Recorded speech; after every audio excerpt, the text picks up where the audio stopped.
धर्मांतरण मामले में सीएम योगी का बयान सामने आया है। हम राष्ट्र विरोधी साजिशों का पर्दाफाश कर रहे हैं। सीएम योगी का ये कहना है, ऐसे दुश्मनों को नाकाम करना ही हमारी सरकार का काम है। आरोपी को विदेश से फंडिंग मिल रही थी। सीएम योगी ने ये कहा, धर्मांतरण के लिए रेट फिक्स किए गए थे। सीएम योगी का ये बड़ा बयान सामने आया है। लखनऊ से इस वक्त की बड़ी खबर हम आपको बता रहे हैं, जहां पर उत्तर प्रदेश के मुख्यमंत्री योगी आदित्यनाथ ने बलरामपुर में आए धर्मांतरण मामले पर बड़ा बयान दिया है। उन्होंने कहा कि उनकी सरकार राष्ट्र विरोधी साजिशों का पर्दाफाश कर रही है और ऐसे दुश्मनों को किसी भी कीमत पर कामयाब नहीं होने दिया जाएगा। मुख्यमंत्री ने इस बात पर जोर दिया कि धर्मांतरण रैकेट चलाने वाले आरोपियों को विदेश से फंडिंग मिल रही थी। उन्होंने बताया कि इन गिरोह ने धर्मांतरण के लिए रेट फिक्स कर रखे थे, जिससे ये स्पष्ट होता है कि ये एक संगठित अपराध था। सीएम योगी ने साफ शब्दों में कहा कि प्रदेश सरकार ऐसी गतिविधियों पर कड़ी नजर रख रही है और जो भी लोग राष्ट्र विरोधी मंसूबों में शामिल होंगे उनके खिलाफ कठोर कार्रवाई की जाएगी। तो इस वक्त की बड़ी खबर हम आपको बता रहे हैं, जहां पर सीएम योगी का ये बयान सामने आया है। ऐसे दुश्मनों को नाकाम करना ही हमारी सरकार का काम है। सीएम योगी ने ये बड़ा बयान दिया है।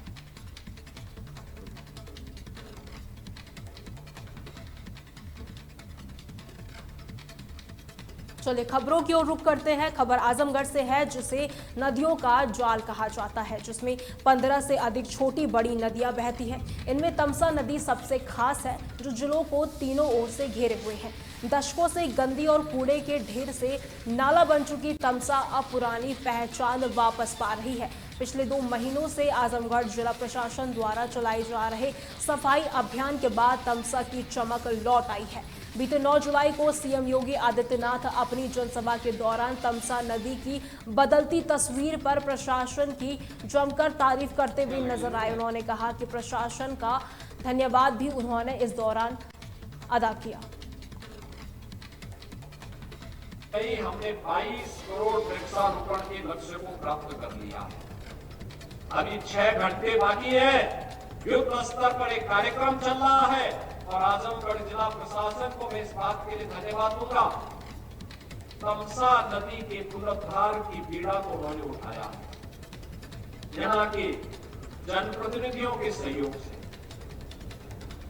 हमारे विधान परिषद सदस्य, प्रभारी मंत्री, यहाँ के प्रमुख ब्लॉक प्रमुखगण, प्रधानगण, क्षेत्र पंचायत समिति के सदस्यगण, अन्य तमाम समाज के मानिंदों के माध्यम से उन्होंने इस कार्यक्रम का बेड़ा अपने हाथों में लिया है। तमसा नदी पौराणिक नदी है, इसका अपना पौराणिक महत्व है। यहाँ पर जो आश्रम है उनका अपना पौराणिक महत्व है। उस पौराणिकता को साथ विरासत का संरक्षण करने का अभियान हमारा है और उस नदी के पुनरुद्धार के साथ साथ वृक्षारोपण कार्यक्रम के साथ उसको जोड़ने का एक कार्यक्रम अभिनंदनीय है, सराहनीय है। इस अभियान को और गति से आगे बढ़ाने की आवश्यकता है। स्थानीय लोगों के अनुसार यहाँ पौराणिक काल में महर्षि दुर्वासा, दत्तात्रेय और छत्रपति का आश्रम था। पहले स्वयं घुमा है और आज भी छोटा सा आश्रम। अभी हम लोग महर्षि चंद्रमा आश्रम में खड़े हैं। यहाँ पे लोग जिनका भी विश्वास है आज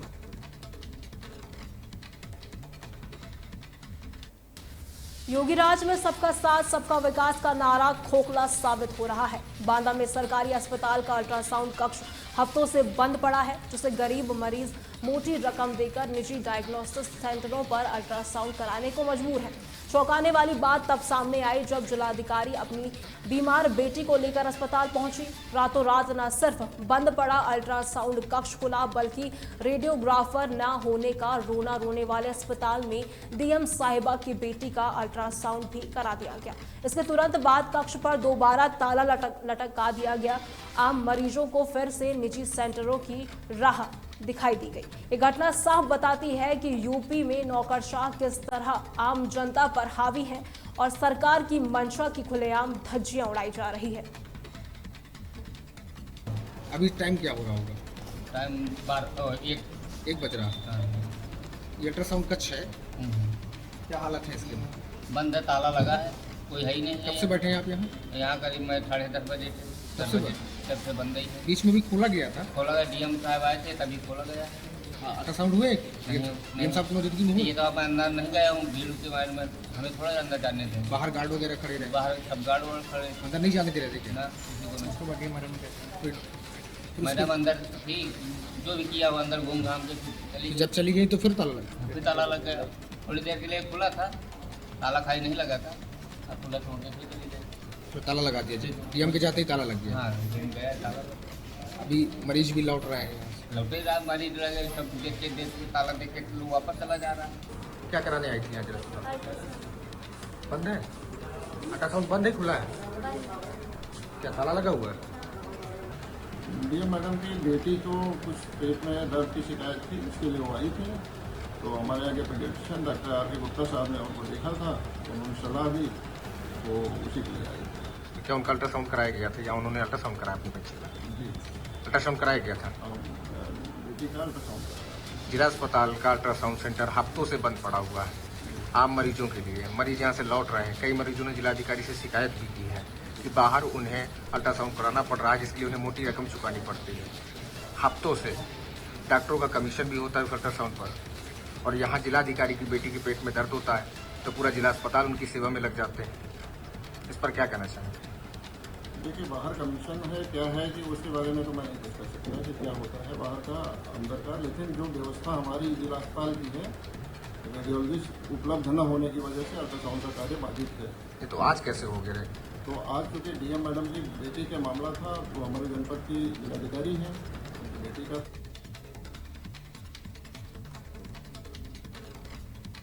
परिवहन विभाग की ताबड़तोड़ कार्रवाई से लखीमपुर खीरी की सड़कों पर हड़कंप मच गया है। पीटीओ ने बिना कागजात और अवैध तरीके से चल रही कई गाड़ियों को सीज कर दिया।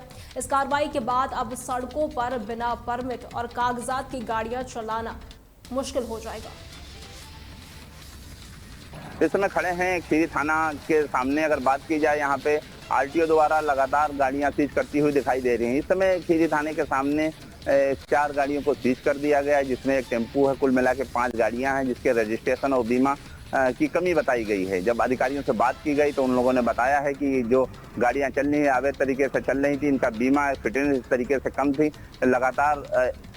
लगातार जारी है कि उनको पकड़कर सीज करते हुए अधिकारी दिखाई दे रहे हैं। अगर बात की जाए लखीमपुर खीरी में, जिस तरीके से जगह जगह के ऊपर गाड़ी अवैध तरीके से चलती हुई दिखाई देती है धड़ल्ले से, चाहे वो ईंट लदी हो या बालू लदी हो या मिट्टी लगी हो, ना तो उनका बीमा होता है ना तो उनकी फिटनेस होती है।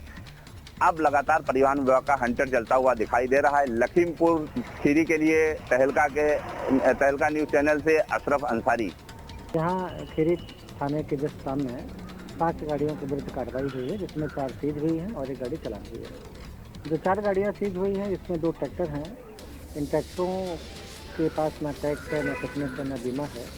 ऐसे ही एक टेम्पो है, उसका भी फिटनेस खत्म है, और एक माल वाहन, छोटा माल वाहन है, जिसको आप लोग आम जनभाषा में छोटा हाथी कहते हैं, उसका पंजीयन तक नहीं है। इस हिसाब से 5 गाड़ियों के खिलाफ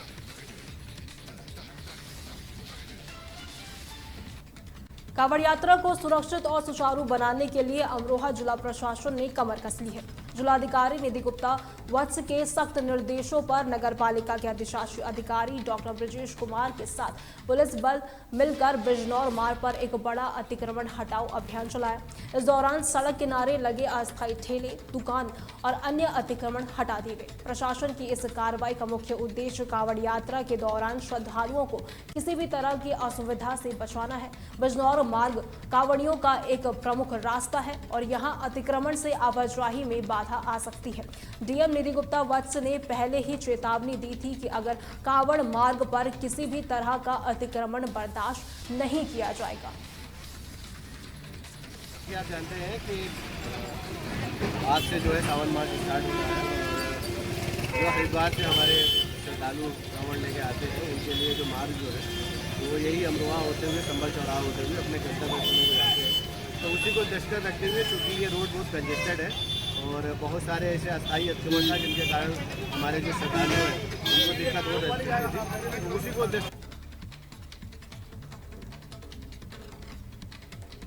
कांवड़ यात्रा को सुगम और सुविधाजनक बनाने के लिए सहारनपुर पुलिस प्रशासन ने अनूठी पहल की है। मंडलायुक्त अटल कुमार राय ने जिलाधिकारी मनीष बंसल की उपस्थिति में कांवड़ यात्रियों की सुविधा के लिए एक खास QR कोड का लोकार्पण किया। अब तक क्लिक पर कांवड़ियों को सभी आवश्यक सुविधाओं की जानकारी मिलेगी। बता दें, मोबाइल से QR कोड स्कैन करते ही यात्रियों को आसपास के शौचालय, चिकित्सा शिविर, पानी और पेट्रोल स्टेशन, ढाबा और कांवड़ शिविर सहित सभी महत्वपूर्ण हेल्पलाइन नंबरों की जानकारी गूगल मैप के जरिए मिल जाएगी।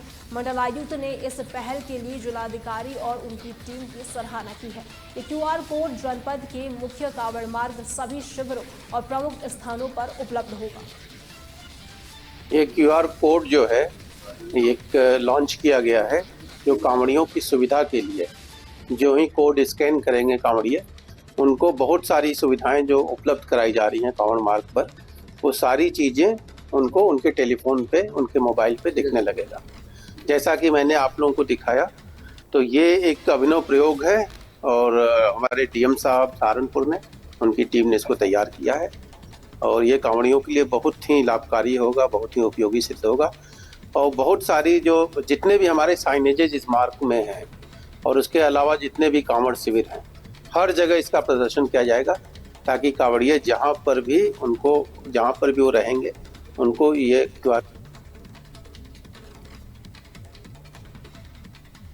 उत्तर प्रदेश के प्रमुख पर्यटन स्थल नैमिषारण्य में गोमती नदी के तट पर स्थित देव देवेश्वर मंदिर में आज स्वर्ण मास का पहला दिन है।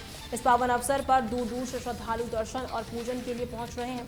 हजारों की संख्या में कांवड़िया यहां देव देवेश्वर घाट से जल भरकर विभिन्न मंदिरों के लिए प्रस्थान करते हैं। श्रावण मास के पहले दिन घाट पर जाकर व्यवस्थाएं परखी गई और वे चाक चौबंद मिली।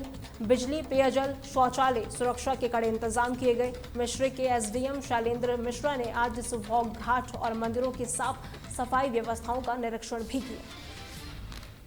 श्रवण मास की शुरुआत हो चुकी है। ये पूरा जो श्रवण का महीना है ये शिव जी का महीना माना जाता है, इसलिए आज हम पहुंचे हैं उत्तर प्रदेश के प्रमुख पर्यटन स्थल नैमिषारण्य में। और नैमिषारण्य में जो देव देवेश्वर मंदिर है वो गोमती नदी के तट पर स्थित है। यहाँ देव देवेश्वर मंदिर में दूर दूर से लोग यहाँ पर जलाभिषेक करते हैं। श्रवण मास में यहाँ पर दर्शन पूजन करते हैं और गोमती नदी का जो घाट है यहाँ से हजारों की संख्या में कांवड़िया जल भर करके दूर दूर मंदिरों के लिए यहाँ से रवाना होते हैं। तो इसलिए आज हम पहुँचे हैं देव देवेश्वर घाट पर। यहाँ की हम व्यवस्थाएं आपको दिखा रहे हैं। जो यहाँ का घाट है उस घाट की विशेष तरीके से साफ सफाई कराई गई है। घाट पे जो बोरियां हैं वो मिट्टी की बोरियां नई भर करके लगवाई गई हैं। घाट पर चारों तरफ जो है बांस बांध करके नहाने के लिए एक विशेष स्थान बनाया गया है। उसके बाद उन बांसों पर रस्सी के सहारे लाल झंडे बांधे गए हैं और खतरा लिख करके जगह जगह छोटे छोटे बैनर भी लगाए गए हैं। इससे ये प्रतीत होता है कि इस बांस के बाहर अगर श्रद्धालु या कोई कांवड़िया स्नान करने जाता है तो उसके लिए खतरा है।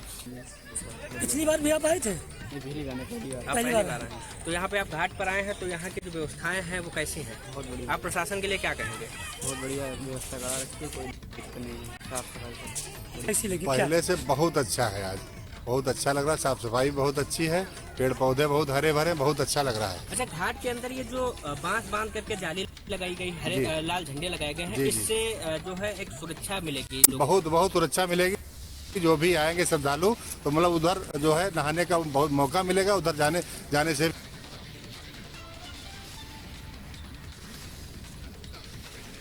उत्तर प्रदेश की खबरों में फिलहाल के लिए इतना ही। देखते रहे तहलका डिजिटल 24/7।